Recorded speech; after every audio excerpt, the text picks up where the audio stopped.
Lagi dengan Rudy Langitan dalam sesi komunikasi yang efektif. Komunikasi tanpa penolakan. Memang bisa. Saya yakin sih setiap kita pasti sudah tahu bahwa komunikasi bukan hanya menyampaikan suara atau menyampaikan kalimat pesan atau informasi saja. Dan bukan juga hanya bicara untuk membuat terkesima para audiens atau lawan bicara dengan kalimat-kalimat yang indah. Dan pasti juga bukan untuk membuat orang lain terpukau dengan kata-kata penuh inspirasi.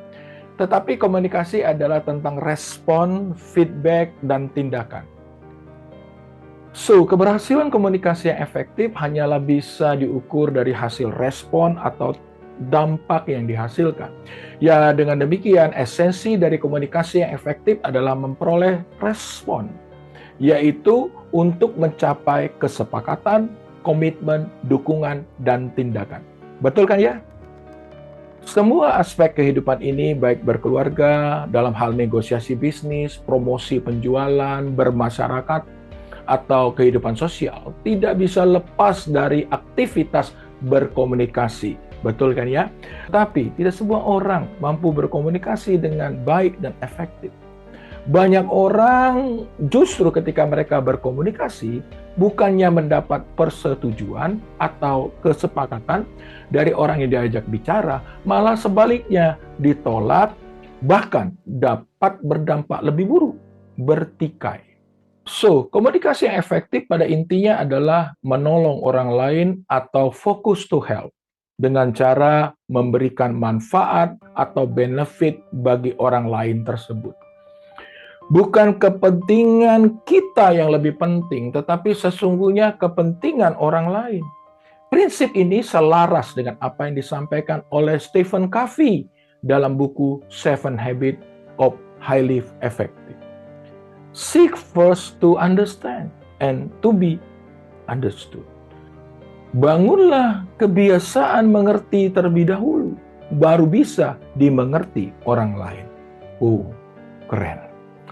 Kita akan lebih mudah berkomunikasi dengan efektif jika kita mampu menyesuaikan diri kita, membangun raport dengan kondisi psikologi lawan bicara kita, atau bersikap empati. Dalam penerapan sikap empati, harus dimulai dengan fokus mendengarkan orang lain. So, dengan demikian syarat utama sebuah komunikasi yang efektif adalah menjadi pendengar yang baik atau be a good listener. Jujur ya, banyak orang sih termasuk kita justru ingin didengarkan dan dipahami. Tetapi tanpa kita mendengarkan, maka sangat sulit untuk kita dapat memahami orang lain.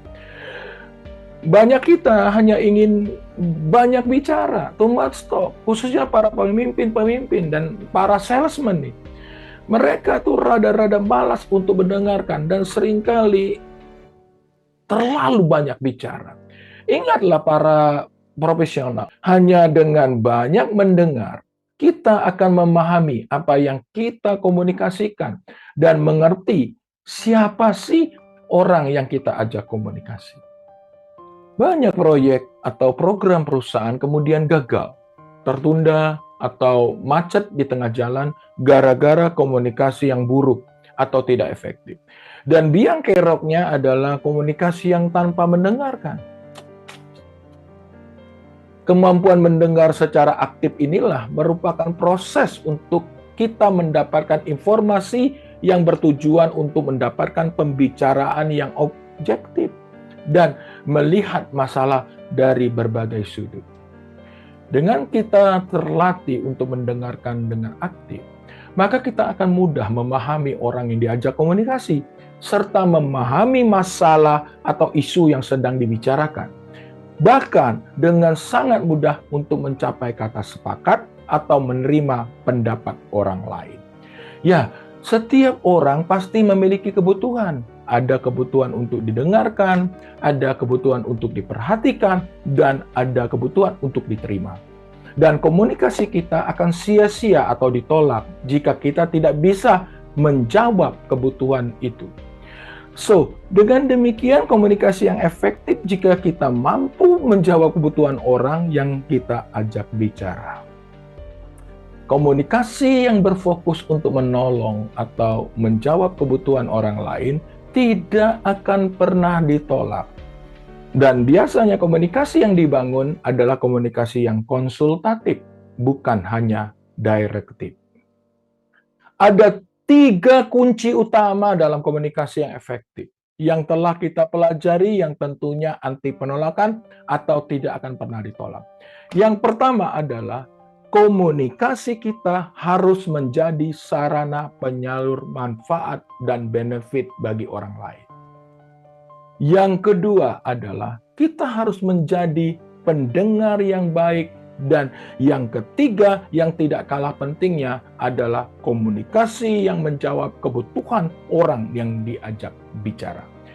Saya akan tutup dengan sebuah quote yang indah. Maksud yang baik jika disampaikan dengan cara yang salah, menyebabkan persepsi dan respon yang salah juga. Udahan dulu ya video pembelajaran komunikasi yang efektif anti penolakan ini. Tetap semangat dan tetap sehat. Thank you.